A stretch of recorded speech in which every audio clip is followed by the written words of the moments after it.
नमस्कार दोस्तों, स्वागत है आपका आपके अपने YouTube चैनल अपनी कोचिंग पे। जैसा कि आप जानते हैं एसएससी एमटीएस का पेपर स्टार्ट हो चुका है। अभी हम बात करने वाले हैं एसएससी एमटीएस के एनालिसिस के बारे में।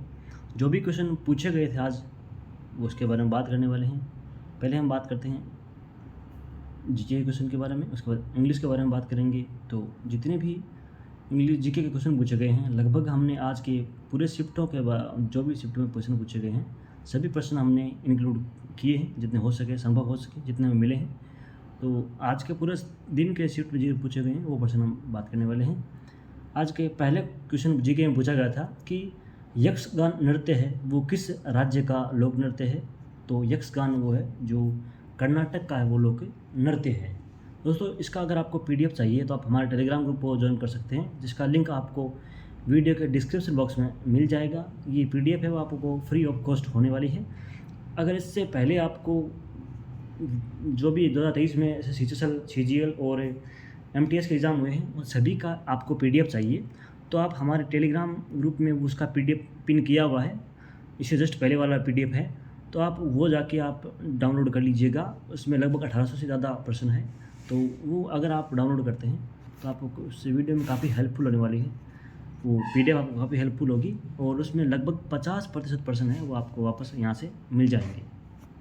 बात करते हैं अगले क्वेश्चन की। तो अगला क्वेश्चन पूछा गया था कि क्रेडिट कार्ड और डेबिट कार्ड में अंतर क्या होता है। तो आप सभी जानते होंगे कि डेबिट कार्ड का अर्थ होता है कि आप अपने पैसे का उपयोग कर रहे हैं, यानी कि आप अपने पैसे निकाल सकते हैं, हाथों हाथ निकाल सकते हैं। जैसे एटीएम कार्ड में आते हैं तो डेबिट कार्ड से आप पैसे जो आपके अकाउंट में पैसे होंगे तो ही आप पैसे निकाल सकते हैं। जब ये क्रेडिट कार्ड है वो आप निश्चित समय अवधि के लिए पैसे उधार ले रहे हैं। जैसे कि नॉर्मली 60 दिन के लिए क्रेडिट कार्ड से उधार लेते हैं, 60 दिन के अंदर बिल चुकाना पड़ता है। पहले यूज़ कर सकते हैं, उसके बाद हमें वो पैसे चुकाने होते हैं, उधार लेते हैं पैसे। अगर नहीं चुकता है तो उसके लिए वो जो बैंक है वो हमारे ऊपर ब्याज लगाती है। क्रेडिट कार्ड और डेबिट कार्ड में आप अंतर समझ गए होंगे, वैसे आपको समझाने की जरूरत नहीं होगी, आप सभी लोग क्रेडिट कार्ड और डेबिट कार्ड यूज करते हैं। बात करते हैं अगले क्वेश्चन की। तो अगला क्वेश्चन पूछा गया था कि अनुच्छेद 44 है वो किससे संबंधित है। तो इसका सही उत्तर होगा कि राज्य है वो पूरे भारत में नागरिकों के लिए एक समान नागरिक संहिता सुनिश्चित करने का प्रयास करेगा। तो मुख्यतः ये है एक समान नागरिक संहिता का संबंध है वो अनुच्छेद 44 से होता है। ये साफ साफ वो दिया होता है कि समान नागरिक संहिता का संबंध है वो कौन से अनुच्छेद से है, तो उसका संबंध होगा अनुच्छेद 44 से। एक क्वेश्चन पूछा गया था आज कि अनुच्छेद 149 है वो किससे संबंधित है। तो इसका सही उत्तर होगा भारत के नियंत्रक और महालेखा परीक्षक के कर्तव्य और शक्तियों से संबंधित है। अनुच्छेद 149 यानी 149 है वो संबंध है वो भारत के नियंत्रक और महालेखा परीक्षक के कर्तव्य और शक्तियों से। बात करें अगले क्वेश्चन की। तो रोशन कुमारी का संबंध है वो किस नृत्य से है। तो इनका संबंध है वो भारतीय शास्त्रीय नृत्य कथक से इनका नृत्य से संबंध है।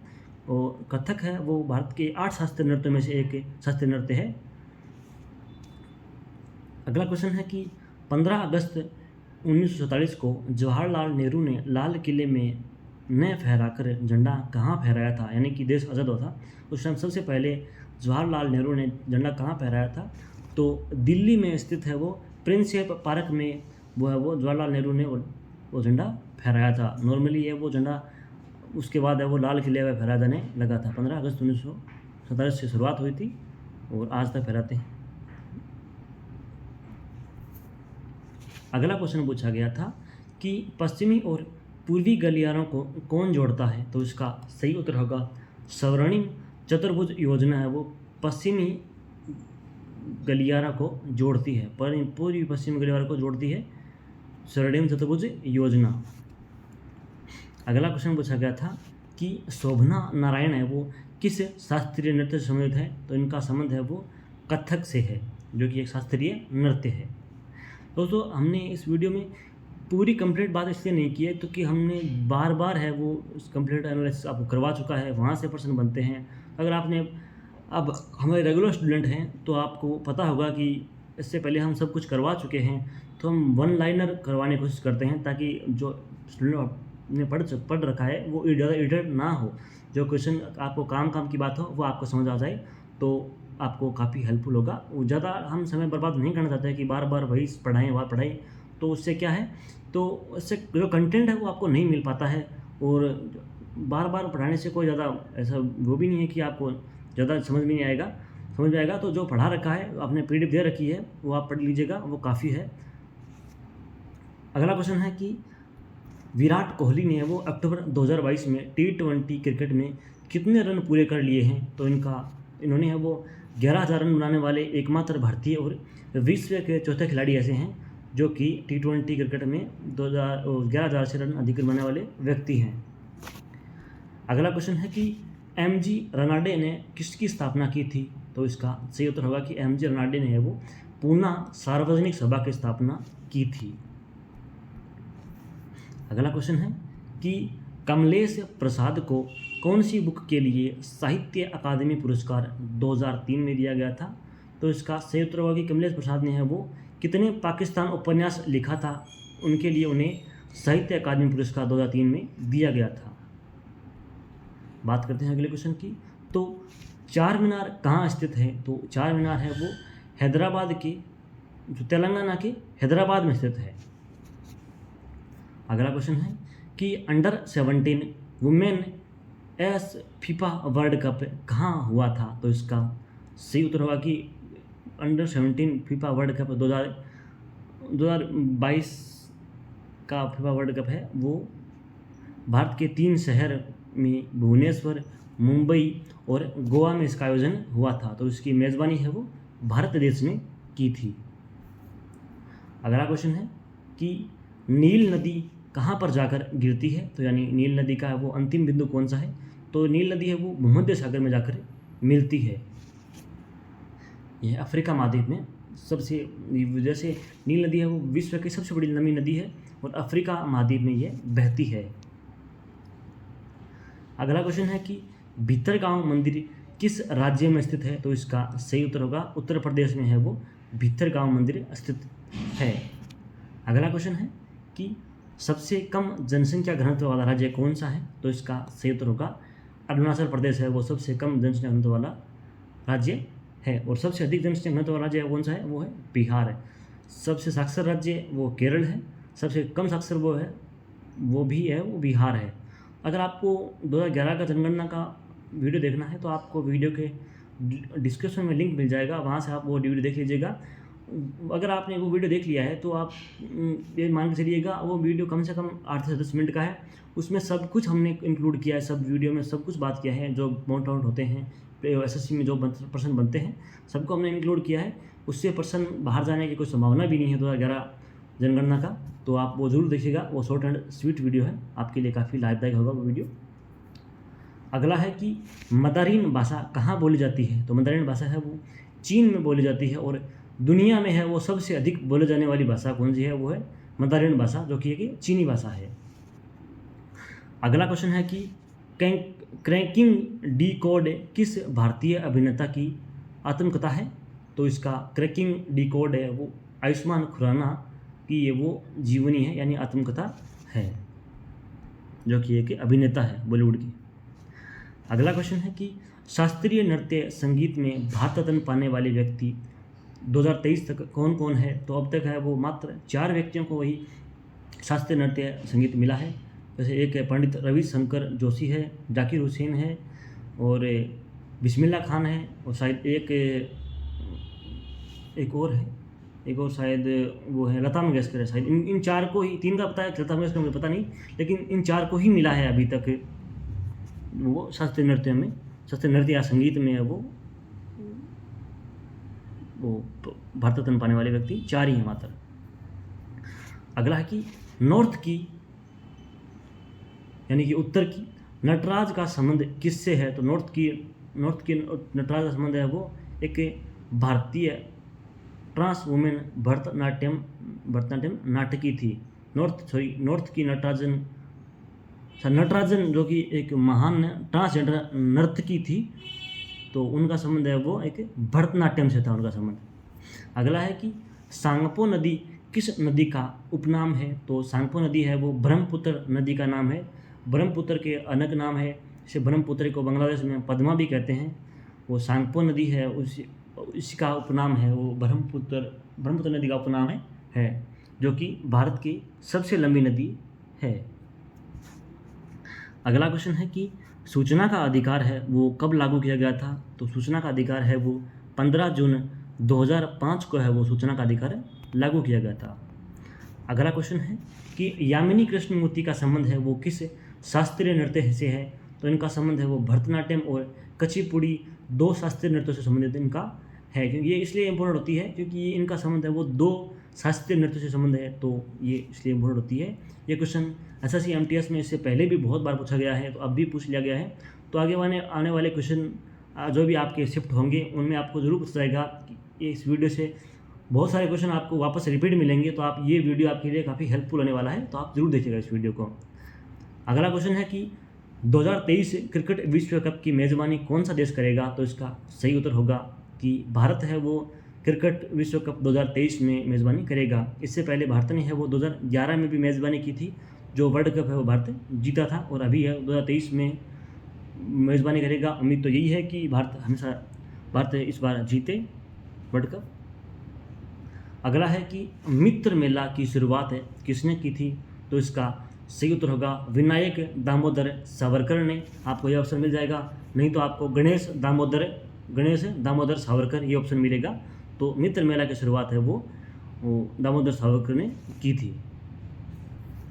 अगला क्वेश्चन है कि मौसम परिवर्तन है वो कौन से मंडल के अंतर्गत आता है? तो इसका सही उत्तर होगा कि मौसम परिवर्तन है वो क्षोभ मंडल के अंतर्गत आता है। बात करें अगले क्वेश्चन की, तो ट्रांसफ़र पेमेंट किसे कहते हैं? तो इसका सही उत्तर होगा कि किसी व्यक्ति या संगठन को एक तरफा भुगतान जिसके बदले में कोई वस्तु या सामान या सेवा कोई प्राप्त नहीं होती है, तो उसे ट्रांसफ़र पेमेंट कहते हैं। वैसे जैसे डिजिटल पेमेंट करते हैं ना, उसे ट्रांसफ़र पेमेंट कहते हैं। डिजिटल पेमेंट मान लीजिए, या फिर किसी व्यक्ति को हम बैंक में डलवाते हैं, पैसे खाते में डालते हैं, तो डिजिटली हो गया, तो ट्रांसफ़र पेमेंट उसे ही कहते हैं। उसके बदले है वो कोई सामान या सेवा प्राप्त नहीं होती है हमें।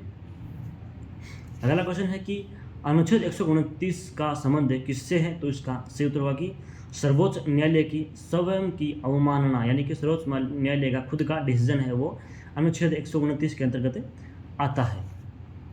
अगला क्वेश्चन है कि तमिलनाडु के राज्य में हाल ही में कौन से जेल नहीं है, कौन से खेल है, सॉरी कौन से जेल नहीं है, कौन से खेल पर प्रतिबंध लगा दिया गया है?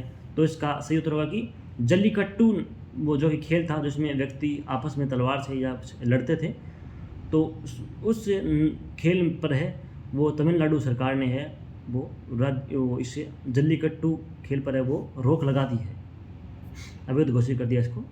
अगला क्वेश्चन है कि मृणालिनी साराभाई का संबंध किस नृत्य से है? तो ये क्वेश्चन बहुत ही ज़्यादा इंपॉर्टेंट है एसएससी की दृष्टि से, इनका बहुत बार पूछ लिया गया आपसे। तो मृणालिनी साराभाई का संबंध है वो भरतनाट्यम से है। अगला क्वेश्चन है कि प्लेइंग इट माई वे आत्मकथा के लेखक कौन हैं? तो इसके लेखक हैं वो सचिन तेंदुलकर और बोरिया मजूमदार इसके लेखक हैं, और इनका इससे पुस्तक का संबंध है वो सचिन तेंदुलकर की जीवन कथा है ये।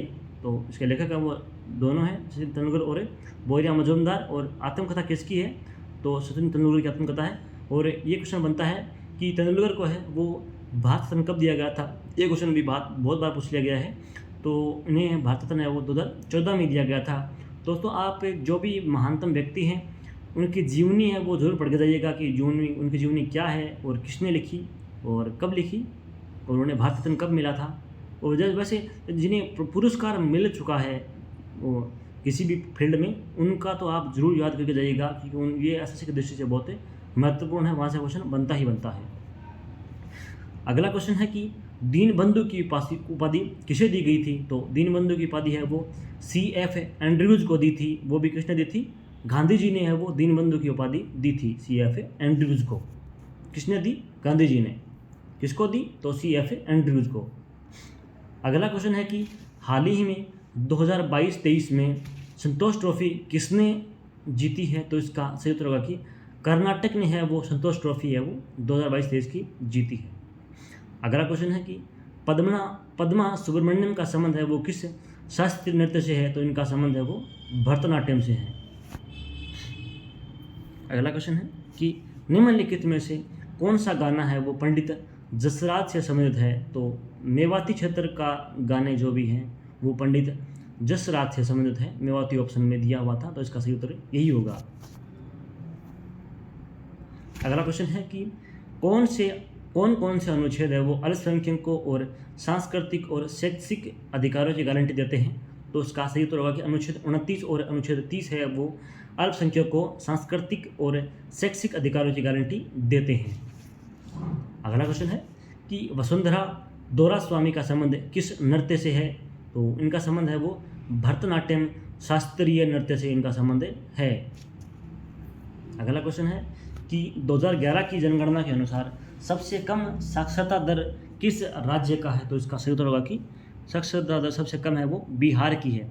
इससे पहले हमने बात कर चुके हैं कि ये क्वेश्चन बन सकते हैं। अगर आपको वीडियो देखना है तो वीडियो के डिस्क्रिप्शन में आपको लिंक मिल जाएगा, वहाँ से जाके देख लीजिएगा वीडियो जनगणना का, आपको वहाँ से हेल्पफुल काफ़ी मिलेगा। अगला क्वेश्चन है कि ब्रह्मदेश्वर मंदिर किस राज्य में स्थित है? तो इसका सही उत्तर होगा कि तमिलनाडु के तंजौर में है वो कावेरी नदी के दक्षिणतम पर ब्रह्मदेश्वर मंदिर स्थापित किया हुआ है, जो कि एक महानतम मंदिर है। अगला क्वेश्चन है कि किस वर्ष है वो मुस्लिम लीग द्वारा अलग पाकिस्तान की मांग उठाई गई थी? तो 1940 में है वो मुस्लिम लीग द्वारा अलग पाकिस्तान की मांग उठाई गई थी। तो मुस्लिम लीग की स्थापना किसने की थी? तो मोहम्मद अली जिन्ना ने है ये अलग पाकिस्तान की मांग उठाई थी। अगला क्वेश्चन है कि धमाल है वो किस राज्य का लोक नृत्य है? तो इसका सही उत्तर होगा कि हरियाणा का लोक नृत्य है वो धमाल है। धमाल का संबंध है वो हरियाणा से है। तो उत्तरी भारत में वो धमाल होती है। ये होली के क्षेत्र में खेली जाती है। धमाल गाई जाती है होली के क्षेत्र में। धमाल गीत होते हैं जो कि लोक नृत्य भी होते हैं। जैसे धमाल है वो चंग पे लोक नृत्य करते हैं होली के समय। अगला क्वेश्चन है कि IPL 2023 का फाइनल किस शहर में हुआ था? तो इसका सही उत्तर होगा कि अहमदाबाद में है वो इसका आयोजन हुआ था। अहमदाबाद गुजरात का एक शहर है और नरेंद्र मोदी स्टेडियम में इसका आयोजन हुआ था। 2023 में है वो IPL चेन्नई ने जीता था और चेन्नई और गुजरात के मध्य हुआ था। और 2023 में है वो सबसे अधिक रन बनाने वाले व्यक्ति हैं वो शुभमन गिल हैं। तो ये कुछ क्वेश्चन थे IPL 2023 से। अगला क्वेश्चन है कि माई स्टोरी किस महिला के द्वारा लिखा गया था? तो इसका सही उत्तर होगा कि कमला दास के द्वारा है वो माई स्टोरी पुस्तकें लिखी गई थी। अगला क्वेश्चन है कि शुभमन गिल है वो किस खेल से संबंधित है? तो ये शुभ मंगल नहीं है, ये शुभमन गिल है। उनका संबंध है वो क्रिकेट से है इनका संबंध। अगला क्वेश्चन है कि नौजवान भारत सभा की स्थापना किसने की थी? तो इसका सही उत्तर होगा कि भगत सिंह ने है वो नौजवान भारत सभा की स्थापना की थी। अगला क्वेश्चन है कि पंडित रविशंकर कौन सा वाद्य यंत्र बजाते थे? तो इसका सही उत्तर होगा कि पंडित रविशंकर है वो सितार वादक थे।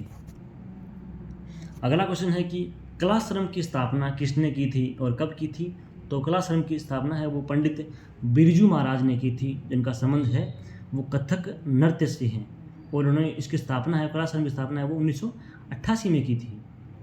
अगला क्वेश्चन है कि राजस्व यानी कि सरकारी कोष में घाटा क्या है? तो राजस्व में घाटा है जब सरकार द्वारा अपनी कमाई से अधिक खर्च शुरू कर देती है, यानी कि कमाई कम हो और खर्च अधिक हो तो उसमें सरकार को है वो राजस्व घाटा होता है। खजाने में सरकार के खजाने में घाटा होता है। अगला क्वेश्चन है कि खेलो इंडिया यूनिवर्सिटी गेम्स के तीसरे संस्करण में सबसे ज़्यादा पदक किसने जीता था? तो इसका सही उत्तर होगा कि पंजाब यूनिवर्सिटी ने है वो सबसे अधिक तीसरे संस्करण में पदक जीते थे। अगला क्वेश्चन है कि झारखंड के किस त्यौहार के बाद मवेशियों की पूजा की जाती है? तो इसका सही उत्तर होगा कि बांदना पर्व या सोहराई पर्व के बाद में है वो झारखंड में मवेशियों की पूजा की जाती है। अगला क्वेश्चन है कि मानसून में सबसे कम वर्षा कहाँ होती है? तो इसका ऑप्शन बहुत सारे दिए हुए थे, तो इसका सही उत्तर था कि लेह में है वो मानसून में सबसे कम वर्षा होती है। एक अगला क्वेश्चन था कि लू किस राज्य में नहीं चलती है, तो ये 4 ऑप्शन दिए हुए थे, पंजाब, हरियाणा, राजस्थान और गोवा। तो आपको सही उत्तर ही पता होगा कि गोवा है वो थोड़ा अलग है, तो गोवा में है वो लू नहीं चलती है। मुख्यतः लू है वो राजस्थान में चलती है, और राजस्थान के बाद में है वो पंजाब, हरियाणा, राजस्थान के उत्तर और उत्तर पूर्वी में बसे हुए हैं, तो उधर भी ये चलती है। दक्षिणी पूर्व से ये चलती है और लू, और पंजाब और हरियाणा में ये चलती है। राजस्थान में सबसे अधिक चलती है लू, क्योंकि सबसे अधिक गर्मी है। अगला क्वेश्चन है कि महान्यायवादी का क्या कार्य होता है, तो महान्यायवादी का कार्य होता है वह देश का सर्वोच्च कानून अधिकारी होता है, जो कि एक संवैधानिक पद है। तो महान्यायवादी क्या होता है, देश का सर्वोच्च कानून अधिकारी होता है, कानून बनाने का काम इसका होता है, कानून की रक्षा करना, कानून बनाना इसका काम होता है। और आपसे ये पूछ सकते हैं कि महान्यायवादी का पद है वो संविधान में उल्लेखित है कि नहीं है, तो यह संवैधानिक पद है, तो इसका उल्लेख है वो संविधान में मिलता है। अगला क्वेश्चन है कि भीतरी मंदिर है वो किस राज्य में स्थित है, तो इसका सही उत्तर होगा कि उत्तर प्रदेश के कानपुर जिले में इसका भीतरी मंदिर है वो स्थित है। अगला क्वेश्चन है, इंग्लिश में पूछा गया था कुछ क्वेश्चन कि फैसिलिटीज़, एक और क्वेश्चन था शायद कहीं कि अजमेर, वो ऐसा कुछ क्वेश्चन था कि ब्रह्मा मंदिर कहाँ स्थित है, तो उसका उत्तर था कि ब्रह्मा मंदिर है वो राजस्थान के अजमेर में स्थित है। बात करें इंग्लिश की, तो इंग्लिश में पूछा गया था कि फैसिलिटेट यानी आसान बनाने का सिनोनिम क्या होगा, तो मेक पॉसिबल, सिंप्लीफाई, एक्सपेडाइट और असिस्ट, ये इसका सिनोनिम होगा फैसिलिटेट का। एक अगला क्वेश्चन था कि रिप्लसिव यानी अप्रिय का सिनोनिम क्या होगा, तो डिस्गस्टिंग, अबहॉरेंट, रिप्यूगेनेंट, ये इसका सिनोनिम होगा। एक था कि फ्रेगाइल, ये दोस्तों ये क्वेश्चन पहले पूछ लिया गया है। एसएससी एमटीएस का जो एग्ज़ाम जो मई में हुआ था, मई जून में हुआ था, वहाँ पे ये क्वेश्चन पूछा गया था कि फ्रेगाइल का एंटोनिम सिनोनिम पूछा गया था, वो क्या होगा। तो आपसे ये जो क्वेश्चन बता रहा हूँ मैं इंग्लिश के, दोबारा पूछ सकते हैं। तो फ्रेगाइल का मतलब होता है मुलायम, तो इसका ब्रेकेबल होगा, इजीली ब्रोकन होगा और स्मैशेबल होगा, तो सिनोनिम इसका ये होगा। एक है ऑटोक्रेसी यानी निरंकुश, जिस पे किसी का भी अंकुश नहीं हो। ऑटोक्रेसी होता है जिस पे जो किसी सरकार का नहीं आदेश नहीं हो। ये ऐसे एक मुहावरा भी है, सॉरी कहावत भी है कि एक ऐसा शासन जिसमें किसी का भी ऊपर अधिकार नहीं हो, लोकतांत्रिक हो, लोकतांत्रिक सरकार क्या कहते हैं, तो ऑटोक्रेसी कहते हैं। और जिसमें अधिकार हो किसी का, तो उसे ब्यूरोक्रेसी कहते हैं। तो ऑटोक्रेसी का समानार्थक होता है कि डिक्टेटरशिप और टायरोनेसी। अगला क्वेश्चन है कि हेजिटेट यानी हिचकिचाना, हेजिटेट मतलब होता है बोलने में हिचकिचाना यानी या फिर संकोच होना, तो इसका सही उत्तर होगा कि डिले यानी देरी, पोज यानी रुक के, हैंग बैक यानी पीछे धकेल देना या लटक जाना, तो ये इसका हेजिटेट का समानार्थक शब्द होता है। कुछ एंटोनिम की बात करें तो फ्यूड यानी झगड़ा का सिनोनिम क्या होगा, एंटोनिम क्या होगा, तो हार्मोनी, कॉन्कर्ड और एग्रीमेंट इसके फ्यूड यानी झगड़े के एंटोनियम होंगे। एक क्वेश्चन है कि रिवाइव, वैसे एक क्वेश्चन रिवाइव होता है, रिवाइव का मतलब आपने कभी पबजी या बीजीएमआई खेला होगा, या कुछ ऐसे जो गेम खेले होंगे फ्री फायर वगैरह कुछ ऐसे होते हैं, उनमें होता है रिवाइव का ऑप्शन, मैंने खेला है तो मैंने देखा था। तो रिवाइव का मतलब होता है कि डिप्रेस, इसका एंटोनिम होगा डिस्ट्रॉय या डिस्कवरेज। रिवाइव का होता है पुनर्जीवन या रिफ्रेश, इसका सिनोनिम होगा। तो एंटोनिम होगा डिप्रेस, डिस्ट्रॉय और डिस्कवरेज। अगला है स्ट्रेन यानी कठोर, उसका एंटोनिम क्या होगा, तो जेनेनियल, अनफीलिंग और मर्सिलेस, इसका कठोर का एंटोनिम होगा। अगला है अट्रैक्ट यानी आकर्षित होना किसी तरफ, किसी वस्तु की तरफ, तो इसका एंटोनिम होगा कि रिप्यूल्स और डिसएंचेंट, तो इसका एंटोनिम होंगे। कुछ आइटम फ्रेज की बात कर लेते हैं। तो आइटम फ्रेज पूछे गए थे selling like a hot cake, यानी एक हॉट केक की तरह बेचना, तो इसका सही उत्तर होगा कि to be bought quickly and in large number, बहुत बड़े संख्या में खरीदना और जल्दी खरीदना। एक अगला आइटम फ्रेज था कि कॉल द शॉट, तो इसका सही उत्तर होगा कि एक्सरसाइज अथॉरिटी या बी इन चार्ज। अगला है सॉरी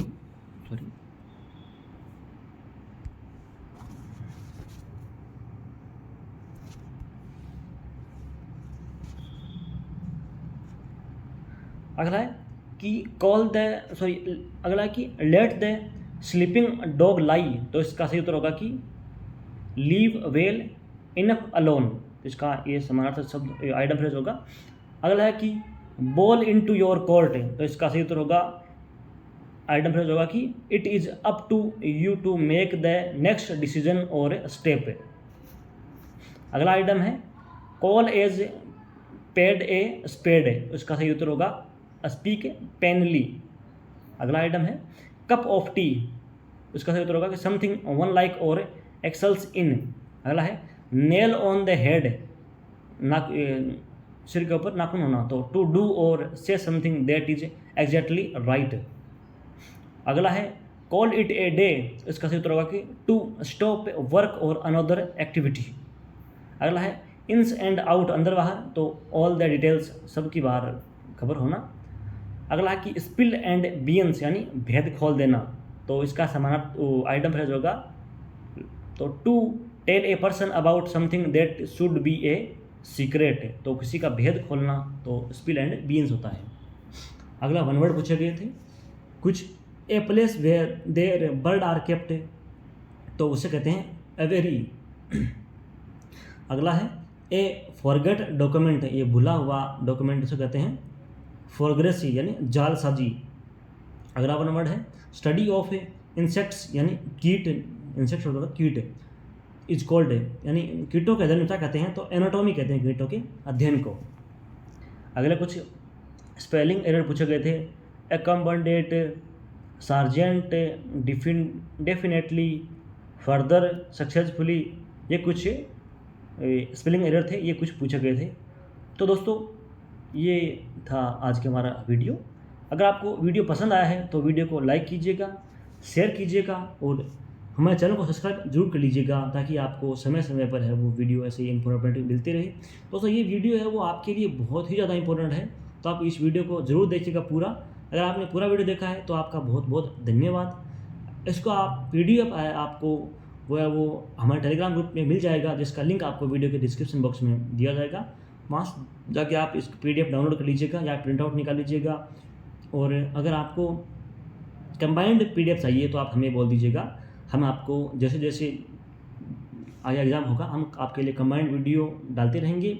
और इन सभी से हटके एक हमने 1800+ जो कि अभी हाल ही में एग्ज़ाम हुए हैं, MTS, CGL और 10+2 के एग्ज़ाम हुए हैं, उनके सभी के क्वेश्चन हमने इंक्लूड किए हैं PDF। अगर आपने वो PDF आपने अगर देखा है, अगर नहीं देखा है तो आप वो PDF ज़रूर देख लीजिएगा, आपको उससे काफ़ी बेनिफिट होगा।